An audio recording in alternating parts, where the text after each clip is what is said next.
કે અહીંયા જેટલા નેતાઓ સાંસદો મિનિસ્ટરો આવ્યા પોતાના વિસ્તારમાં એને શું ઉપાડી દીધું? 30 વર્ષમાં ક્યાંય કોઈ વિધાનસભામાં પેરિસ જેવા રોડ નથી કર્યા, પણ 800 દિવસમાં પેરિસ બનાવી દેશું વિસાવદરને એવી લોભામણી જાહેરાતો કરે છે. જો ભાઈ આવે ગોપાલભાઈ તો કંઈક નવું થાય, બાકી આ લોકો તો બસ વાતું જ કરે છે ભાઈ, બીજું કંઈ કરતા નથી. કે તમારામાં દમ હોય તો ખુલ્લા ચોકમાં તમારી ને ગોપાલભાઈની ડિબેટ ગોઠવીએ આપણે. આ તો 8-5 બધા સત્તામાંથી બેસી ગયા છે અને એનો સમય છે તાગડધીના કરે છે, પણ હવે આની આયુષ હવે પૂરી થઈ ગઈ છે. નમસ્કાર, હું છું ભૂમિત જાની. આપ જોઈ રહ્યા છો સત્યાર્થ મંથન. સત્યાર્થ મંથનની ટીમ અત્યારે વિસાવદર અને ભેસાણના પ્રવાસે છે. આજે સવારથી અમે અહીં આવ્યા છીએ અને અલગ અલગ લોકોના મત જાણવાનો પ્રયત્ન કર્યો છે, કઈ પ્રકારનો માહોલ છે. અત્યારે ચોક્કસપણે એવું લાગી રહ્યું છે લોકોના મત પરથી કે ક્યાંક એક તરફી માહોલ ધીરે ધીરે સર્જાઈ રહ્યો છે, પરંતુ બીજી તરફ ભારતીય જનતા પાર્ટી છે.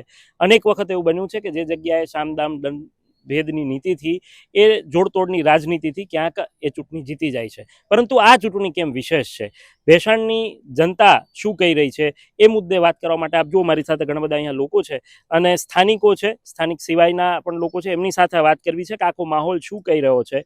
કારણ કે કંઈક અજુગતું થવા જઈ રહ્યું છે અને કંઈક આ વખતે નવા જૂનીના એંધાણ એ ચોક્કસથી વર્તાઈ રહ્યા છે. પરંતુ શું થશે એ લોકોના મુખ્યથી જ આપણે લોકો જાણીએ અને સમજવાનો એક પ્રયત્ન કરવો છે. આપણાથી શરૂઆત કરવી છે. કાકા, શું નામ છે આપનું? પરસોત્તમભાઈ. પરસોત્તમભાઈ, શું માહોલ લાગી રહ્યો છે?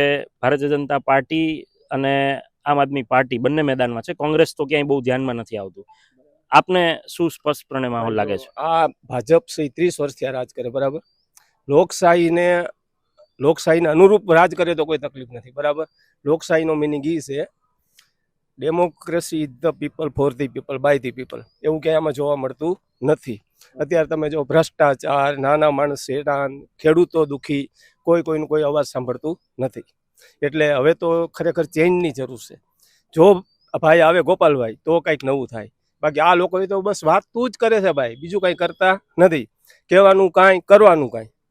કહે છે એવું કરતા નથી અને એવું થતું નથી. આજે તમે રોડ રસ્તા જો, સામાન્ય માણસની હાલત જો, ખેડૂતની જો, ખાતર ટાઈમે મળે નહીં, પછી આ સહકારી મંડળીના કૌભાંડ જો, આટલું બધું છે ભાઈ. તો હવે તો પબ્લિક તો પછી કંટાળી જાય ને, શું થાય તમે કહો. આવું તો 2022માં પણ લાગતું હતું, પરંતુ પરિણામ કંઈક અલગ આવ્યું. તો આ વખતે અહીંયા વિસાવદરમાં હવે છે ને પબ્લિક બહુ જાગૃત થઈ ગઈ છે, બહુ એટલે બહુ જાગૃત છે. બધા અત્યારે ગોપાલભાઈ છે, કોઈ બીજી વાત જ નથી. ભલે એ લોકો જે કાંઈ હોય તે કરતા હોય તે, પણ ગોપાલભાઈનું નામ જ છે બધાના મોઢે. શું નામ છે આપનું? મારું નામ છે મુકુંદ કાનાણી. શું લાગે છે આપને, અહીંના જે મુદ્દાઓ છે, ખેડૂતોને આકર્ષવા માટે ગોપાલ ઇટાલિયા સતત પ્રયત્ન કરે છે. ભાજપ એવો આક્ષેપ કરે છે કે ગોપાલ ઇટાલિયા થોડા અહીંના સ્થાનિક છે, કોંગ્રેસ એવું કહે છે કે અમે સ્થાનિક ઉમેદવાર આપ્યા. તો આ બધા વચ્ચે અહીંની જનતા શું વિચારી રહી છે? ગોપાલ ઇટાલિયા સ્થાનિક નથી, વાત બરોબર છે, પણ આખા ગુજરાતનો એક અવાજ છે. કોઈ પણ જગ્યાએ કંઈ પણ બન્યું હોય, ઘટના બને એટલે લોકોની સાથે ઊભા રહેવા વાળો એટલે કે ગોપાલ ઇટાલિયા. ગોપાલ ઇટાલિયા 35 વર્ષનો યુવાન છે, પણ આખી કેબિનેટ ભાજપની અહીંયા ઉતરી ગઈ. શું કામ? કારણ કે તેને ખબર પડી ગઈ છે કે અહીંયા હવે ભાજપનું કંઈ આવે એમ નથી અને લોકોને બહુ હેરાન કર્યા છે. હું તો એક 15-20 દિવસથી અહીંયા છું ભેસાણમાં. મેં બધા રોડ રસ્તા જોયા, ખગડબદ ખાડાવાળા છે અને આજ કાલે સવારે થીંગડા મારવાનું ચાલુ કર્યું છે, પેરિસ જેવા થીંગડા. 30 વર્ષમાં ક્યાંય કોઈ વિધાનસભામાં પેરિસ જેવા રોડ નથી કર્યા, પણ 800 દિવસમાં પેરિસ બનાવી દેશું વિસાવદરને એવી લોભામણી જાહેરાતો કરે છે કે જેથી કરીને આ જનતા ભાજપને મત આપે. પણ આ વખતે નહીં થાય એવું, અને વિસાવદરની જનતા બહુ ખૂબ હોશિયાર છે, એ જોઈને જ વિચારીને જ મત આપશે. પાટીદાર વોટ બેંકની વાત કરીએ તો 2,57,000 જેવા કુલ મત છે, એમાં મહદઅંશે પાટીદારના મત છે. શું એક જ્ઞાતિ આધારિત જો વોટ બેંકની વાત કરીએ તો એનાથી ગોપાલ ઇટાલિયાને ફાયદો થશે, નુકસાન થશે, કે માત્ર મુદ્દા આધારિતની રાજનીતિ છે એના પર જ વાત ચાલશે? અત્યારે ગોપાલ ઇટાલિયાના સમર્થનમાં હરેક સમાજ છે, એ તમામ સર્વે સમાજના નેતા છે.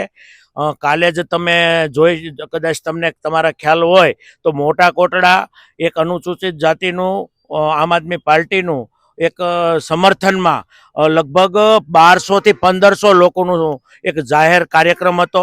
આજે પણ એક કોળી સમાજના 300 થી વધારે લોકો આમ આદમી પાર્ટીમાં જોડાયા છે. એટલે આ તો ખાલી એક વહિયાત વાત છે કે ખાલી એ તો પાટીદાર ખાલી એવું નથી, પરંતુ અમારે તો તમામ સમાજોના સહકાર અને સાથ છે.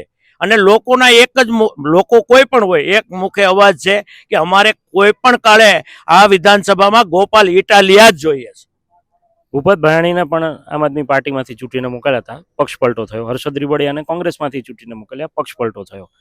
તો હવે એક વિચાર લોકોમાં એવો પણ ક્યાંક અમને જોવા મળે છે, પ્રતિભાવ એવો આવે છે કે ભાઈ જેને ચૂંટીએ એ બધા જ ભાજપમાં જતા રહે, તો આ વખતે ભાજપને જ ચૂંટીએ. આ મામલે આપનું શું માનવું છે? જો દરેક માણસે ફરક હોય, ભૂપત ભાયાણી એ આમ આદમી પાર્ટીનું કોઈ અંશ નહોતું. એક સામાન્ય કાર્યકર્તાને ટિકિટ આપી હતી, પરંતુ આમ આદમી પાર્ટીનું અંશ એટલે કે આમ આદમી પાર્ટીનું હૃદય કયો તો હૃદય ગોપાલ ઇટાલિયા છે. એટલે અમે એમની સાથે 5 વર્ષ કામ કર્યું છે. જો એને પક્ષ પલટો અથવા તો મિનિસ્ટર બનવું હોત, ધારાસભ્ય જ ખાલી બનવું હોત, તો એ ક્યારનાય ભાજપમાં જોડાઈ ગયા હોત. પરંતુ એ હજારો યુવાનને રાજકારણની અંદર સારા રસ્તા દેખાડવા છે, એટલા માટે એ પોતે રાજકારણ કરે છે. એટલે આજે નહીં, 100 વર્ષે પણ ક્યારેય પણ પક્ષ પલટો નહીં કરે. વિશ્વાસ છે ગોપાલ ઇટાલિયા તરફનો, લોકોનો વિશ્વાસ છે. શું નામ છે આપનું? મારું નામ નિકુંજ સાવલિયા. નિકુંજભાઈ, યુવાન છો અને બેરોજગારીના પ્રશ્નો હોય, અહીંયા ઇન્ડસ્ટ્રીયલિસ્ટના પ્રશ્નો હોય, રોડ રસ્તાના પ્રશ્નો હોય, આરોગ્યના પ્રશ્નો, આવું ઘણું બધું થતું આવે છે. સતત છેલ્લા ઘણા સમયથી અહીંની પ્રજા એ વિકાસથી વંચિત રહી છે. ભાજપ એ વિકાસની રાજનીતિ પર ચાલનારી પાર્ટી છે અને સતત એવું કહે છે કે અમે લોકો વિકાસ કરીશું અને એટલા માટે અમને આ બેઠક જીતવી છે. આખી સરકાર એ અહીંયા લાગી છે. કડી બેઠક કરતાં તેમને વિસાવદર બેઠક વધુ મહત્વની લાગે છે. આ બધું જોતા અહીંની જનતા, વિસાવદર અને ભેસાણની જનતા આ વખતે શું નિર્ધાર કરે છે? સરસ કીધું તમે કે ભાજપના તમામ નેતાઓ અહીંયા લાગેલા છે. મને એક સવાલનો જવાબ તમે આપો કે અહીંયા જેટલા નેતાઓ, સાંસદો, મિનિસ્ટરો આવ્યા, પોતાના વિસ્તારમાં એણે શું ઉકાળી દીધું? શું લોકો માટે, બેરોજગારી માટે, રોજગાર મળી રહે બેરોજગારોને એના માટે, સારા દવાખાનાઓ માટે, જે કેજરીવાલ સાહેબનું સપનું છે, મહોલ્લા ક્લિનિકો, કે જે WHO પણ વખાણ્યું છે, સારી સ્કૂલો એ દુનિયાએ વખાણી છે કે કેજરીવાલ સાહેબે જે સ્કૂલોનું અભિયાન ચલાવ્યું ને સારું સ્કૂલો કરી, એવા એક પણ ધારાસભ્ય કે સાંસદના વિસ્તારમાં એ થયું હોય અને એવી સ્કૂલો અને મહોલ્લા ક્લિનિકો હોય એવું તમે મને કહો. અહીંયા આવીને ફિશિયારો મારે છે બધે મિનિસ્ટરોને, તમામ આખું ધણ, ભાજપનું આખું ધણ છે. ગાડરિયા પ્રવાહ છે, ઊંધું ગાલીને આવેલું છે. ઉપરથી આદેશ આવે કે વિસાવદરની વિધાનસભામાં જવાનું એટલે દોડ્યા આવ્યા, પણ પોતાના વિસ્તારમાં કામ કર્યું હોય એક વ્યક્તિ તમે દેખાડો. આજે જ તમને કહું, આજે વરઘોડા ગેંગ આવી છે વિસાવદરમાં, તમે જાણતા હશો.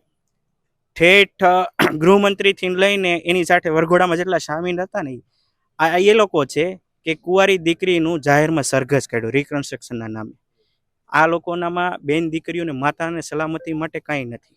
એટલે આજે વિસાવદરની જનતાએ વિચારવાનું છે કે તમારું શાસન તમારે આ વરઘોડા ગેંગના હાથમાં દેવાનું છે કે જે બેન દીકરીઓ, માતાઓનું સન્માન નથી જાળવી શકતા, બે આબરૂ કરે છે ને, કે એક યુવાન કે જે તમારા નાના બાળકથી લઈને યુવાનો, વડીલો, માતા, બહેનો તમામ માટે લડી રહ્યા છે. ગોપાલભાઈ એટલે નાની ઉંમરનો વ્યક્તિ, એ તમામ જ્ઞાતિ, તમામ જાતિ, સમાજના લોકો માટે લડી રહ્યા છે. એક ખાલી પાટીદારનો યુવાન છે એવું નથી. જુનાગઢના, હું એક પ્રશ્ન વધારે એડ કરું છું. જુનાગઢના મહેશગીરી બાબુ, એમણે 2 દિવસ પહેલા વિડીયો બનાવીને એવું કહ્યું, એવો આક્ષેપ કર્યો કે આ વ્યક્તિ એકદમ વાહિયાત વાતો કરે છે, સનાતન ધર્મને બદનામ કરે છે અને જૂનો વિડીયો જે કાંઈ એમની વાત છે એ ગોપાલ ઇટાલિયાની વાત તેમણે રજૂ કરીને એમનું કહેવું છે કે આમનો બહિષ્કાર કરવો જોઈએ, એમને છાજ્યા લેવા જોઈએ. ધર્મની વાત આવે, ધર્મની રાજનીતિની વાત આવે, ત્યારે તમને શું લાગે છે એ મુદ્દો શું વિસાવદર ભેસાણની જનતાના ધ્યાને લાગશે ખરા? પહેલાં તો આ બાપુ છે ને, એને જ કોઈ ઓળખતું નથી. ભાજપમાંથી આવીને બાપુ બનેલ છે. પોતાની વાહવાહી કરાવવા હાટું આવા સ્ટેટમેન્ટ આપે છે. એ પોતે સાંસદ હતા કે ભાજપના કંઈક નેતા હતા એવું મેં સાંભળ્યું છે. રાજ્યસભાના સદસ્ય હતા. તો એના વિસ્તારમાં શું કર્યું? પેલો સવાલ તો એ થાય, હાલો ગોપાલભાઈ તો નાની વયના છે, એણે જે કર્યું પણ એ લોકોના જાગૃત માટે કર્યું છે. આજે હું ચોખ્ખું તમને તમારી માધ્યમ થકી બાપુને કહેવા માંગુ છું કે તમારામાં દમ હોય તો ખુલ્લા ચોકમાં તમારી ગોપાલભાઈની ડિબેટ ગોઠવીએ આપણે. ધર્મના ઉપર જ તમારે બાપુ થઈ ગયા છો ને, તો તમારી પાસે કેટલું ધર્મનું નોલેજ છે, ગોપાલભાઈનામાં કેટલું છે. એના માટે હું ચોખ્ખી ચેલેન્જ આપું છું કે ગોપાલભાઈ વતી હું કહું છું કે તમે આવો, જાહેરમાં ડિબેટ કરી, તમારું સ્થળ, તમારો સમય ને.